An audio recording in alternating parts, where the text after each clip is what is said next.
In this lesson, we'll learn a Karakia Whakakapi, closing Karakia.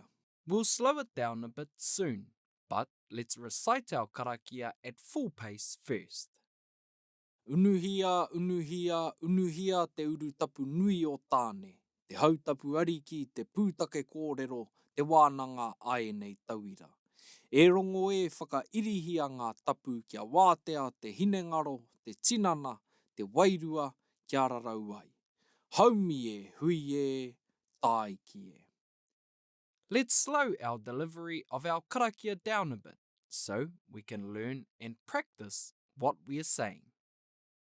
Unuhia, unuhia, unuhia te urutapu nui o tāne. Te hautapu ariki, te pūtake kōrero, te wānanga ai nei tauira.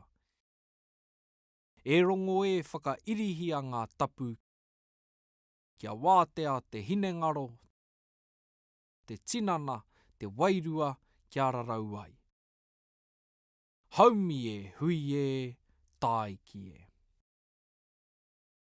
And now let's recite our karakia again at the speed it should be delivered. Unuhia, unuhia, unuhia te urutapu nui o tāne. Te hautapu ariki, te pūtake kōrero, te wānanga ai nei tauira. E rongo e whakairihia ngā tapu kia wātea te hinengaro, te tinana, te wairua, kia rarau ai.